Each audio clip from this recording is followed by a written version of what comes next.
تاني مع صديقي ابو السيد اللي هنتعلم ازاي نقطع قطعه من الخشب بمساعده اي صديق معانا. وهنشوف دلوقتي طبعا الصيد هو اللي هيعمل كل حاجه بنفسه ان شاء الله، وهنعلمه ازاي هيقطع بالمنشار. هنستخدم طبعا قطعه من الخشب الاول دليل ليه علشان يقدر ان هو يستخدمها ويمشي بالمنشار معاه. تعالى يلا يا استاذ سيد ندق بقى دي كده. يلا ادي المسامير معانا، وادي حضرتك تمسك الشاكوش بقى. ادي الشاكوش وادي المسمار.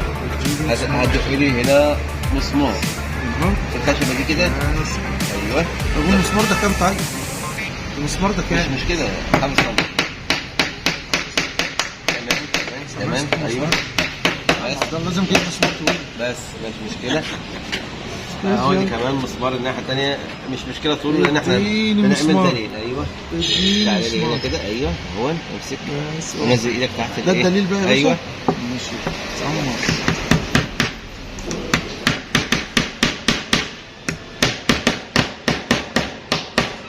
بس كفايه. هنشيل طبعا ايه دي كده واحنا عملناها، وهنشيلها كده بحيث ان احنا هدقها له دليل ليه عشان هو هيمشي عليها. اهو هندق له دي ده كده. الدليل بقى صح؟ ده الدليل بتاعي اهو. اعمله هنا والمسمار ثاني معلش تعبان شويه. تعالى يا استاذ طيب برضك جوه انت الدليل بنفسك اهو. امسك الشاكوش ده الشاكوش وادي المسمار هتكمله الدق معاه اهو. ده المسمار ده خلاص كده هندق الاثنين مع بعض. كده هندق الدليل بالخشبه اللي احنا نقطعها. وحاسب صوابعك طبعا لازم نحافظ على نفسنا. بس كده تمام. هنجيب معلش كمان مسمار كمان. هنجيب مسمار تاني معلش قصير بقى شويه على الاستاذ سيد. تعالى حضرتك اتفضل دقه هي اهو. ده رابع مسمار خد بالك. لا ثالث مسمار. ثالث مسمار. ايوه اوعى ايدك انت بلد.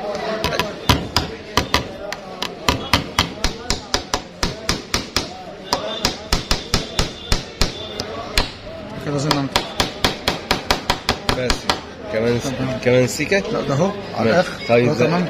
ده مسك طبعا الاستاذ سيد هيمسك القمطه عشان يثبت. لازم الخشبه اللي هيقطعها دي هيثبت الخشبه دي. عادي ممكن نخلي المشهد صامت ده مش مشكله. مقدمه ونهايه بس. اقفل القمطه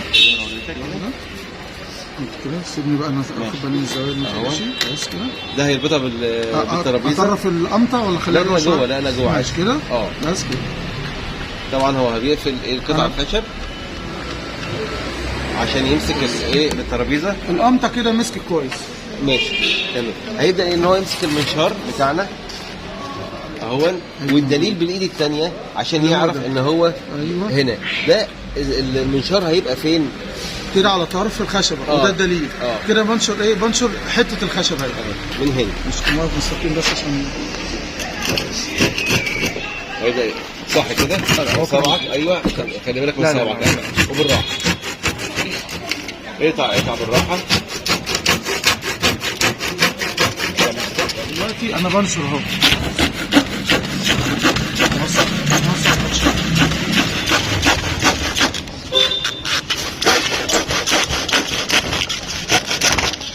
بس خلصنا القطعه. نشرت القطعه كلها. هذه هي. وهنفك القمطه وهنفك الخشب بتاعنا. لا انا بفك انا بقى. ماشي. كمان هجيب لك الكماشه. الكماشه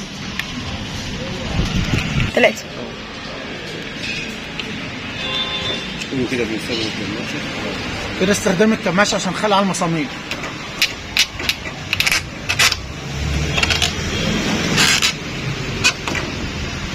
ادي اول مسمار. انا همشي على طول. برافو عليك جدا ما شاء الله. انا بقول لك ابويا كان نجار لحد امبارح. وبقول لك شفت كده كان عندي ورشه وانا وقفت معاه. ما شاء الله. خلعنا ادي تاني مسمار خلعناه. تمام. خلعنا المسمارين خلاص كده تمام. بقينا عندنا الجزئيه الثانيه اللي هنقصها عشان بنسوي القطعه اللي هي بتاعت ايه يا استاذ سيد؟ القرمه بتاعت المطبخ. ايوه هنقطع الجزئيه الثانيه بتاعت المطبخ بتاعت القرمه هنسويها. ماشي يلا استنى بس. هيفك القمطه اهي. واحده. هيفك القمطه عشان ايه؟ لا بس تمام. هنعملها طبعا عشان نسوي القطعه دي، وهو برضك اللي هيسويها بنفسه. ودي بنعملها الايه زي ما احنا المطبخ. دي هنثبتها عشان نثبت بالقمطه قطع السلطه.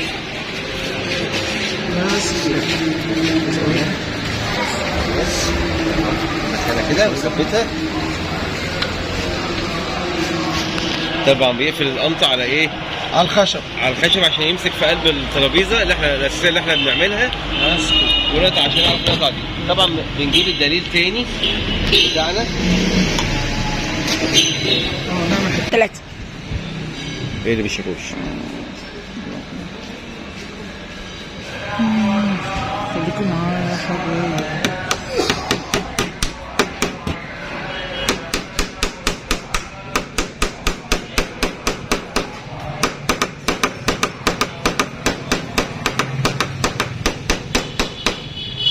بس تمام.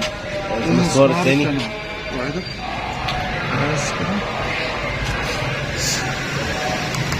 طبعا هو بيعتمد يا جماعه اعتماد كلي على نفسه. كده بيعتمد اعتماد كلي على نفسه. بسم الله ما شاء الله عليه. يعني مفيش فرق خالص.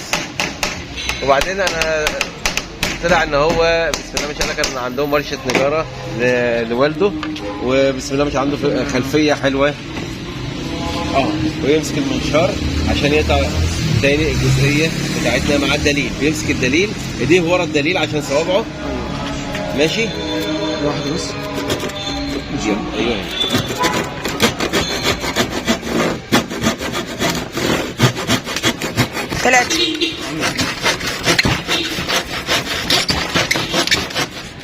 طبعا هو بسم الله ما شاء الله عليه على ابو يوسف جميل جدا. طبعا هو بيتذكر 100. طبعا هيبدا ان هو يفك تاني يا جماعه الايه، هيفك تاني المسامير بتاعت الايه الدليل. اتفضل يا استاذ سيد. فك المسامير بتاعت الدليل. هذا اول مسمار اهو.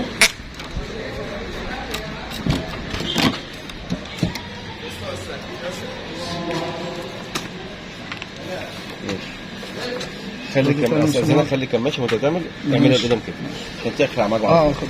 ايوه.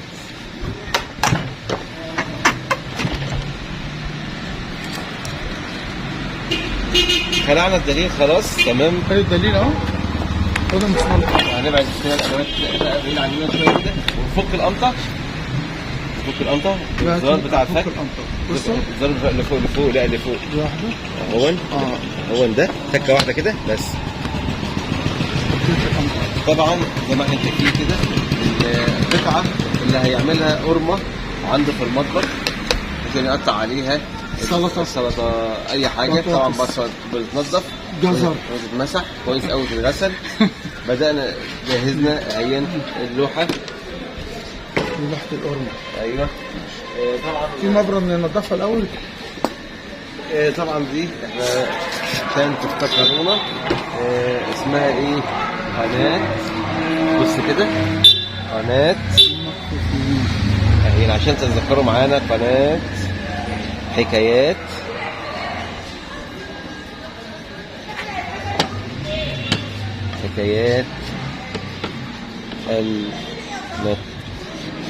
انا مش عايز اقول مكفوفين، احنا عايزين نقول ايه؟ المتحديين الاراده او ذوي الهمم ذوي الهمم. لان هو بصراحه يعني في واحد مبصر ما ممكن ما يعملش اللي هو بيعمله. جميل. هي قناه حكايات المكفوفين. طبعا هو هنا احنا خلصنا القرمه. مسكتي طبعا نمسكها كده عشان تبقى واضحه بالنسبه لنا. القرمه دي يا جماعه هنشتغل بيها ايه؟ اللي هي عليها السلطه بنصنعها عشان السلطه والكلام ده كله. جزر. وان شاء الله تابعونا ان شاء الله في حلقه جايه ونقطع فيديو اخر من حلقات حكايات المكفوفين. انتظرونا بصحبه الاستاذ عبد الله.